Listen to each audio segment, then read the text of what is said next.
So if you're familiar with the channel, I think I did a video on a 2019 Lexus N200, and this is a N250. We're gonna take a look at it. This is a 2024, and I believe this is a very, very nice SUV. This vehicle kind of surprises me because Lexus styling is usually a little bit more demure, reserved. I know the fronts can be edgy. It's an NX250. And it doesn't have exposed exhaust, which is kind of disappointing. In this kind of red color, why not have the exposed exhaust? Because you have the charcoal gray color bottom of the bumper, so it's not going to stain. But we'll start with a look in back. Obviously, the tailgate is automatic.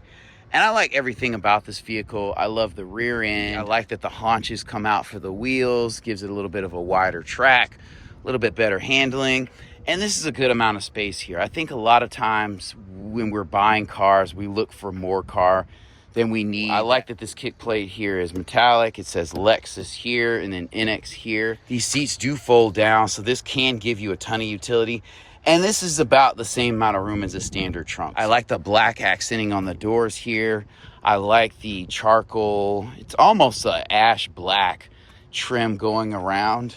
I didn't point out the wheels. I love these wheels. They're a good size, but they have a good amount of rubber. I don't like so much rim that I have a terrible ride, especially in a luxury vehicle. So this thing is rocking 18s. So that is not bad at all. And again, this black trim really kind of sets it off. They could have actually made this black, but it doesn't look bad here. It goes with the roof railing, and you also have a sunroof. Coming around, you have pretty small indicators here, which is fine. I always think about when I'm at a four-way stop at night or during the day, when you have the full indicator, like, people know that you're turning, and it just helps collision avoidance, in my opinion. You can kind of tell, like, this front end, it kind of gives like Corolla Cross or RAV4 kind of, you can see some inspo in there from that. The grill is not too crazy. I love the headlights. I love these little lights down here at the bottom. It's definitely better than that one. That one's a little too pinched off to me. This one's a little bit more square, so it looks modern. A great look. Even this lining here is nice because it contrasts well with the paint. It is not a metallic paint job. So we're gonna look under the hood first before we get in a look inside. And I absolutely love this drivetrain. And I think a lot of manufacturers can do this. I don't know how much pressure the EPA is putting on people, but this is a 2.5 liter 4-cylinder engine that makes 203 horsepower and 85 pound-feet of torque, which is not bad at all. Like, I would prefer this over a 2-liter turbo. I know Volkswagen has some that make like 240 pound-feet of torque, 250 horsepower. It would give it a little bit more power, but I just prefer the simplicity and longevity that this engine will give, especially with less maintenance work. It is connected to an 8-speed auto, so it'll make good use of power. And that is enough power. Like, I think what they can do, and I don't know if they've done this with this engine, is just make it rev a little bit more freely so you can get to the power faster, because that is a plus of turbocharged engines. You have like full torque from like 1800 to like 4600 RPM. So that is a drawback of naturally aspirated engines. A lot of times they have to rev out unless they're like a big burbly V8. But your airbox is here, your battery's right there. You can pull off this cover and change the spark plugs. I mean, this is great. Space doesn't look too congested. It doesn't look too high-techy. Because nobody wants that. Like, even if you have the money, I don't want to spend a ton of time at the dealership or having these close service intervals. It's just annoying. And I love the fact that they put a shield there. That is a nice touch. And obviously you have 2 struts. Let's take a look inside. We'll start and look in the back, but I absolutely love the interior color of this vehicle. These doors don't open super wide, but even if you're a larger person, this is a great 4-seater vehicle. Stepping inside, there is a little bit of a step up. The door is solid. When you're getting into this vehicle, you press a little button in here and it unlocks the door. Toyota will do that responsibly, and that's cool. I still am not a huge fan of it because it relies on electronics. And if they fail, it can be just an issue and a hassle. This is kind of a soft, hard touch surface. This is soft touch, soft touch. Love the stitching here. Love that this window is automatic. Here's the door release opener thing. Here's how you open and unlock the door. Not doing too much, a very solid feeling door. Again, it doesn't open the widest, but entry and exit is not that bad. I mean, the seat back here is nice. I have good room for my feet under the seat. You have a mat pocket here, maybe a leatherette, if I'm not mistaken, but it feels good. It feels good quality. You have your LED lighting here, a good amount of light, which is nice. I love this headliner. It's the same color. I love the contrast in this interior. It's a nice touch. That little inlay there. You have vents here with good placement. In some vehicles, the vents are placed so low that they're going to hit you on the shin and that's it. These blow up and into your face, which is great. I love that.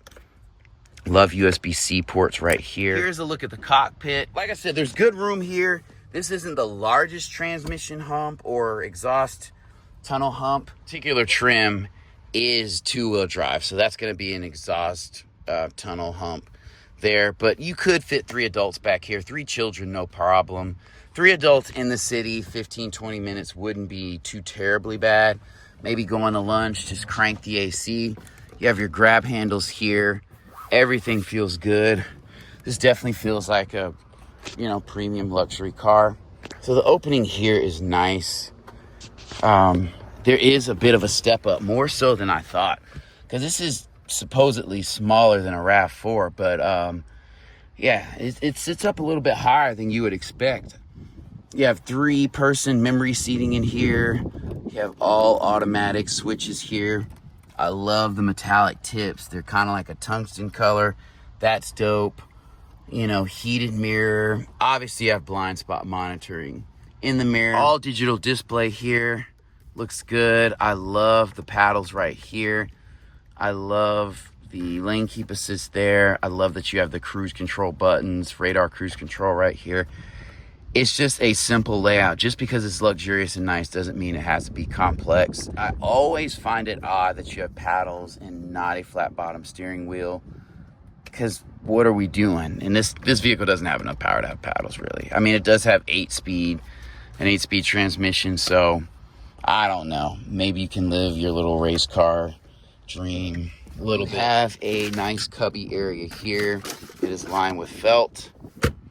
They make good use of this. It's comfortable. You have your cup holders here, wireless charging here. Everything is nice.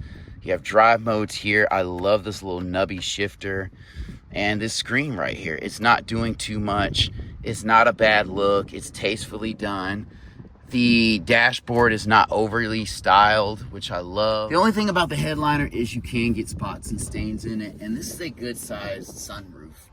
You know, I would say a little bit larger than what you normally find in a vehicle this size, like a compact car, but very, very nice, very contrasty screen. Really no complaints of this vehicle. I'm not mad that it doesn't have some wraparound widescreen. That's okay. Vent placement is nice, easy to open and close, you know, easy to navigate. You have buttons for defrost. Very, very nice. You have good charging options here, electronic parking brake here, auto start stop on and off there. I would give this vehicle like an 8.8 out of 10 over a 9 out of 10. Just the usefulness, it looks luxurious, it does all the things well. High quality, well styled, comfortable. I forgot to mention the seats. I love that they're perforated. I don't know if these are heated and cooled. It's the only thing about having these digital displays, but the seats do feel comfortable. They feel more cush than your standard Japanese seat. They do have some good bolstering in here, but if you're a larger person, it doesn't feel like you're in a tourniquet or anything like that. I love the contrast in this interior. I love the fact that this lever is black and this is tan. That's a dope touch. The perforation here gives it a premium look. The back of the headrest feels good also. The lighting in here is capacitive, and so that's nice. You have 2 lights here, 2 lights here, and 2 on each side in the back. You can't complain about that. This vehicle does have a Mark Levinson sound system. It has navigation, Apple CarPlay, Android Auto. A nice growth from this type of styling here. I love that it's a little bit more flat in the front. I like that the DRLs are actually in the light. So there's like, they've done some nice transitions on the Lexus side just to make the looks a little bit more elevated. So very nice.